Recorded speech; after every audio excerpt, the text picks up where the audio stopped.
Your cream colored polo shirt, let the squirt. Get real ignorant and show no mercy. Percy slams on. What's up? Peace. How you doing, man? Hold on, let me come over. How you feeling? I'm all right. I'm doing okay. Wi-Fi crispy? I think so. Hold on, let me double check. All right.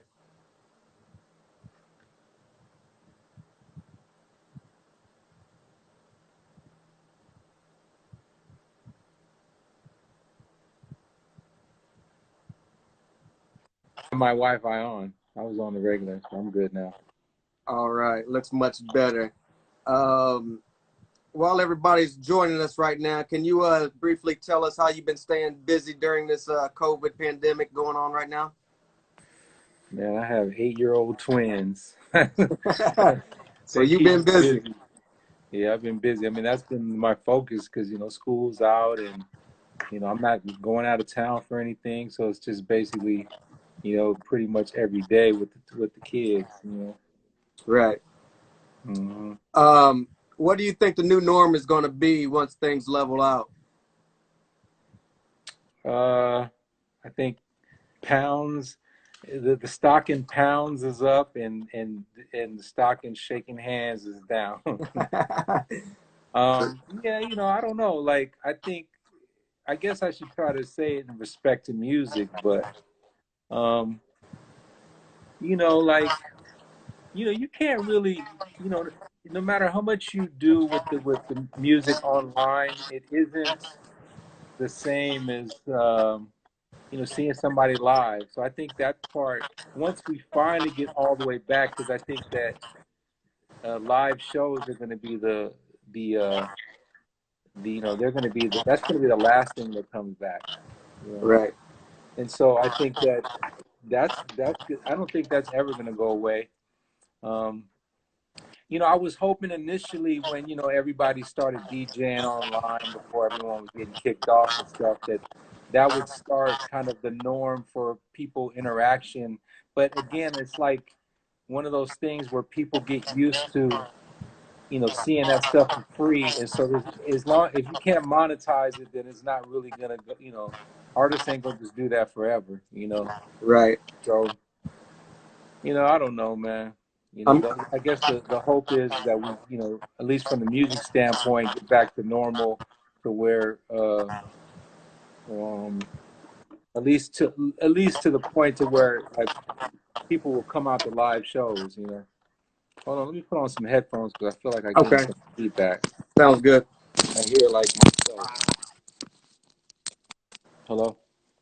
That might be better. I don't know what it was sounding like on your end, but I feel like I was hearing a delay with my voice through you. Yeah, you Coming out sound of my great speaker. over here. Okay, so I don't know. Maybe it was just my speaker, but I'm about to put the headphones because it was driving me crazy. I was hearing myself talking a delay. Yeah. I'm glad you mentioned the live experience. You guys tour a lot, and that's part of your bread and butter. Mm-hmm.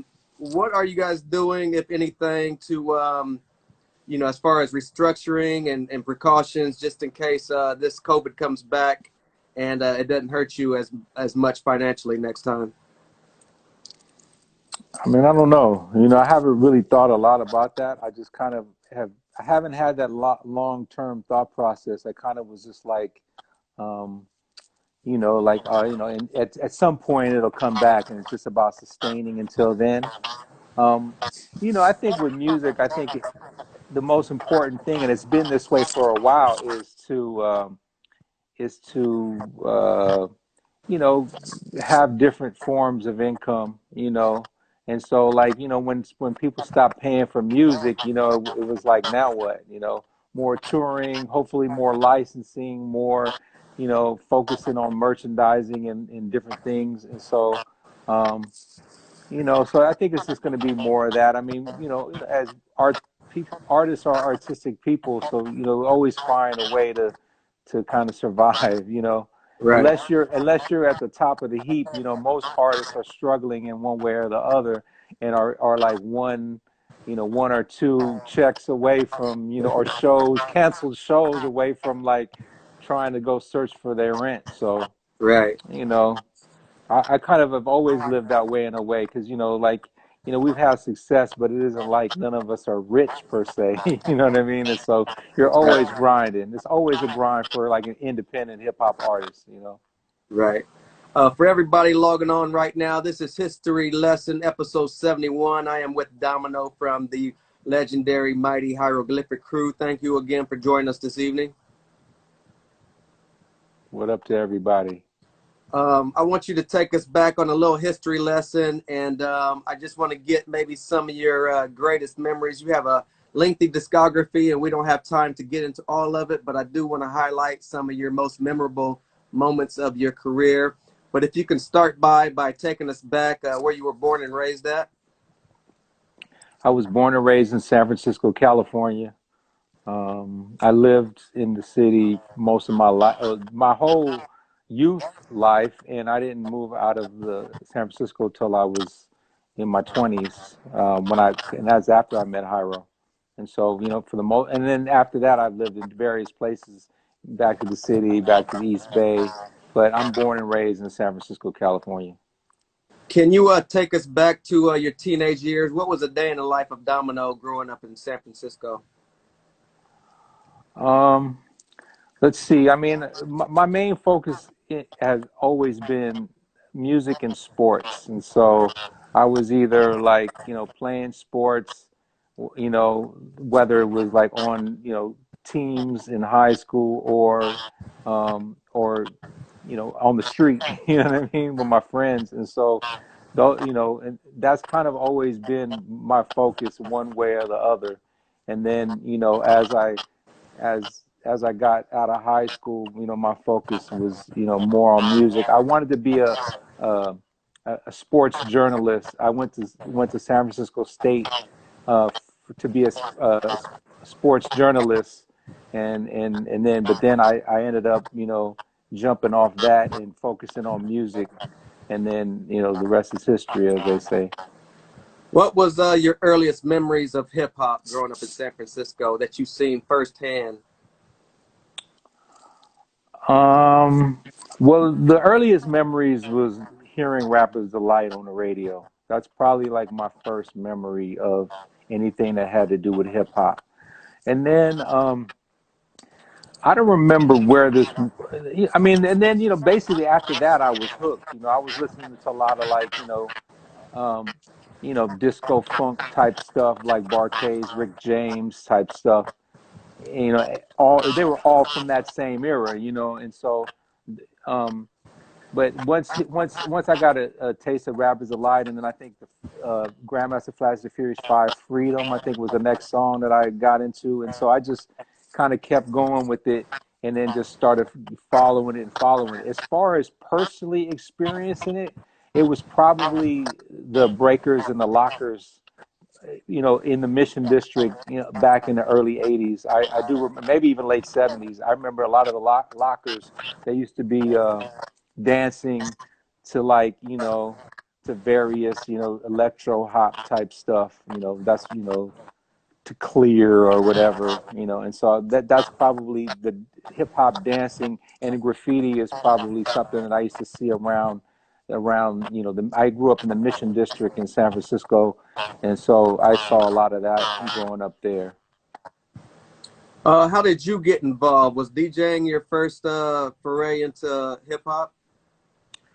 I used to DJ and rap, and so I was like rapping, and in the early raps, they sounded like, Melly Mel. You know what I mean? I basically, was into the like, talking about like the message. Everything kind of sounded like the message. And so, Right. and then I used to DJ as well. And then, stopped DJing and started rapping a little bit more as I got into the mid 80s and toward the late 80s. And then as I got toward the late 80s, I started to get more into production. And then I kind of, fully got into production when I finally met Hiero and was realized that my rapping wasn't on the level of their rapping, and my production, but I felt like my production was, and I had already been kind of phasing out the rapping because it just wasn't interesting me as much as making beats. You there? Are you still okay? Yeah. Can you did you have any projects before you met Hiero?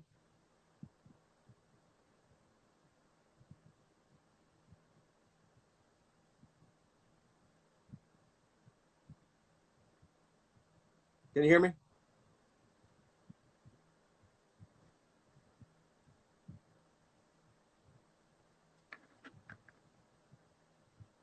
Some type of technical difficulty. He'll be joining us again shortly. Appreciate everybody logging on tonight.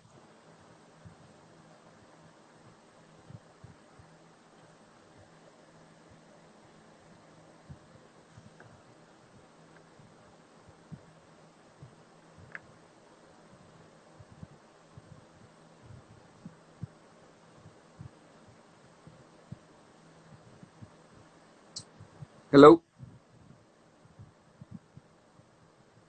Can you hear me?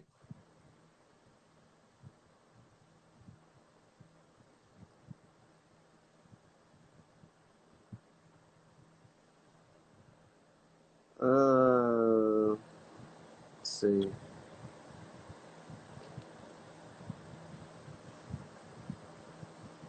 Appreciate that, Ashton Johnson, 8116.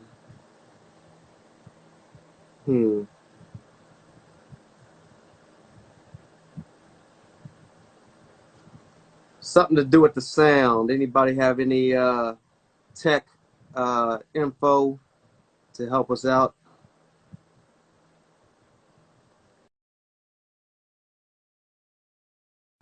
Can you guys hear me, or can you hear Domino?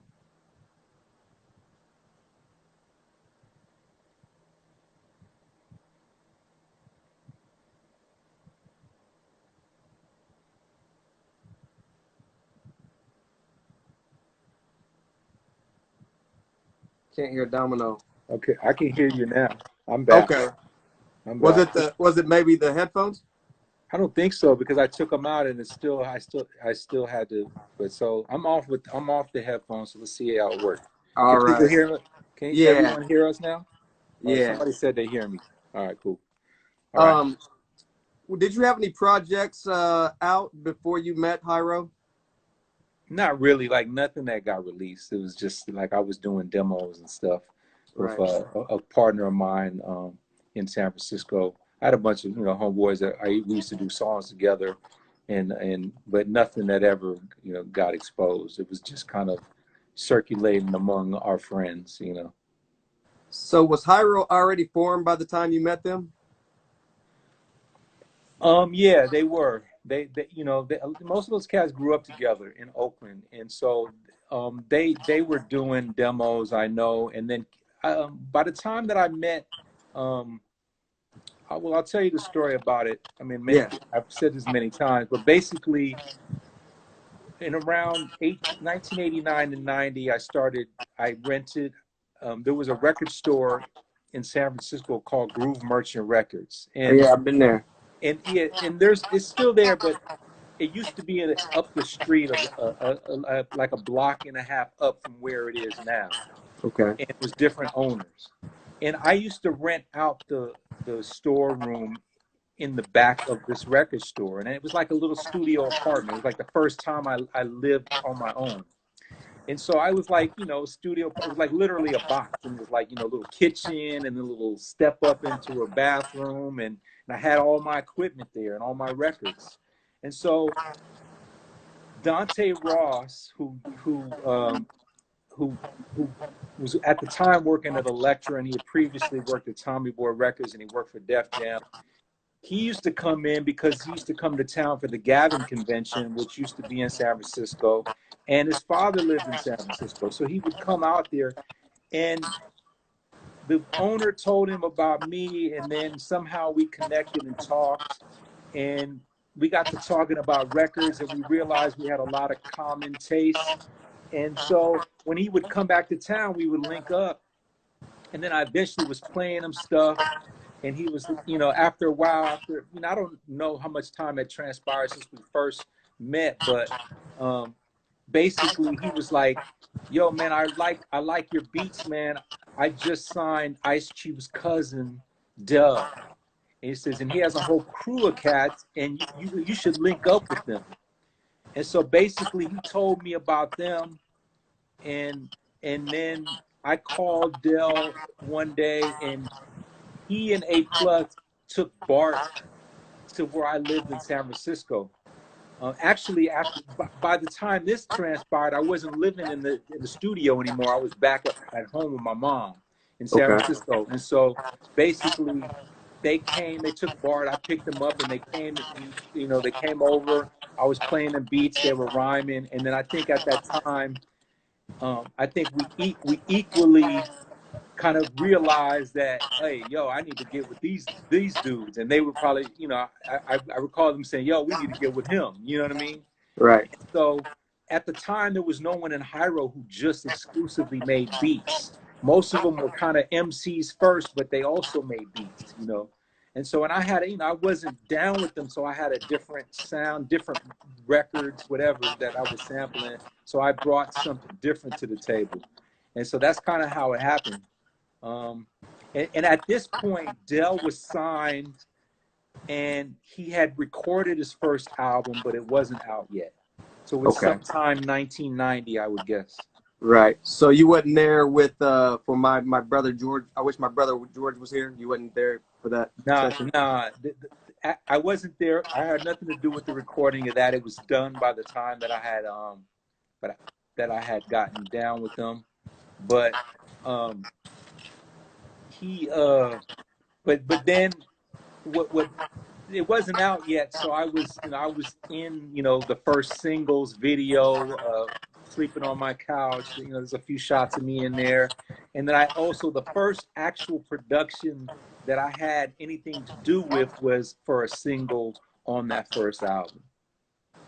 On the So I was quickly, you know, kind of in the fold, and particularly working closer with like the Souls and Casual, who weren't signed yet.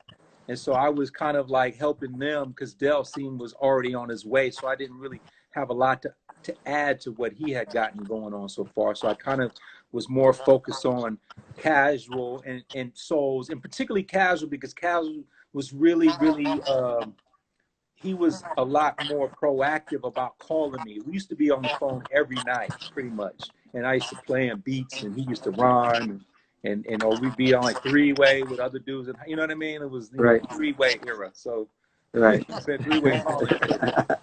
And so, yeah. What was Dell's frame of mind after that first album? Was he pleased, and what was his ideas going into the second album with you doing some production? I think Del liked what he had done on the first album, but I don't think that it represented really what he wanted to do. You know what I'm saying? And it was interesting because I was talking to Sir Jinx, who did a few days ago. I was talking to Sir Jinx, and he was mentioning how he did all the Del demos, right? And of course, this is before me. He did all the Del demos, but he didn't do the album. And he was saying how he didn't feel that album represented Del and what they were doing. And so, and I think that ultimately the first album, even though I'm not going to say Del didn't like it, but the first album was definitely more of a Cube vision for what he wanted Del to do. Cube and Pooh and all them. And so, and I think what happened was, as you can see the B-sides of the 12 inches for the first album, you get to see a little bit of what Del wanted to do. And so you had Burnt on a 12-inch with the rest of his crew. You had Eye Examination on a 12-inch. And so Del felt that was the time when Cube didn't care what he did. And so it was like basically Del's way to do what he really wanted to do, as opposed to what he was directed to do. And so by the time the second album rolled around, I think Del wanted to prove that he was a lyrical dude and not just, you know, Mr. Davalina sleeping on my couch, you know, defunct type of dude. You know what I'm saying? Right. And so I think that what we were what the me and Souls and Casual were doing was a little bit more what Dell was doing too, or not a little bit more. It was what Dell was doing too at the time, but it wasn't the stuff that was being exposed on record. And so Right. the B sides are like his first, like, this is what I want to do. And then when the second album came, Q wasn't involved in that one anymore, and so then it just became a Hiero record. You know what I mean? Where we were more of the the influencer of the sound of No Need for Alarm, whereas Cube and Crew were the direction for the first album. This is the part of the interview I want to get into some of your discography and your best memories. Take me back to recording No Need for Alarm and some of your best memories of recording that album. Well, the thing about that album, it really was recorded at the same time as 93 Till Infinity and Fear Itself, right? And Uh, so I liken to the process of that album and those other two albums to those old CTI jazz records, right? I don't know if you're familiar, but basically there was like the Bob James record had like had Idris Muhammad on drums, or Earl Klugh on guitar, or different Ron Carter on bass. And then the Ron Carter record would have Bob James on keys. And so basically they were the same musicians, but different spearhead of each particular record. And that's kind of how those records were. They were recorded at the exact same time in the exact same studio, and mixed at the same time. In fact, 93 Till Infinity, when we mixed it in New York at Battery Studios, Dell was mixing in the other room, and so the thing that I think about those records is it just was really one cohesive group of producers and MCs. And so, yeah, Casual was doing his vision for his record, but it was me, A Plus, everyone was involved. And same with Dell's record, but it was Dell's vision. You know what I mean? And so that's what I remember about those times, is that it was we were together all the time, and those records are all intertwined as far as I'm concerned. right. Can you take us back to a best tour lineup and the best memory during these times? Well, I mean, it has to be when we went out with Tribe Called Quest and De La Soul in '93, which was, I guess it was the Midnight Marauders tour. But I guess they were headlining, but De La had out Balloon Mind State, so it was like kind of co-headlining, and we were supporting that. And the thing about that is that those were two groups that we all hella looked up to musically in every aspect, and to be able to get down with them on the road and meet them and realize that they had respect for us, and they showed us love, not like looking down at us as some newbies. They had a lot of respect for us too, and so it was really good to be able to kind of meet them, hang out with them, tour with them, and be able to basically tour with your idols in a lot of ways, dudes who really impacted our music. And so that will always stand to be one of the greatest times of my career, period, much less in the beginning. But like, definitely I always have fond memories, because the relationships that we forged on those tours, you can, that shit was incredible. And so like the love that and we have for each other today was all like planted in that first tour. Right. One album that we didn't really talk about was the Extra Prolific. It was a kind of in and out situation. Can you describe what role you played on that album? I was managing him at the time, and I also did like, one of the things about me as a producer was I was pretty much there every day, right? And so whether or not I personally produced the beat or not, I was involved in every aspect, and not just me. Everyone was involved. You know what I'm saying? So we were all giving feedback, and so you know, I did like maybe 3 or 4 songs on the Extra Prolific record, but we were, again, we were all there.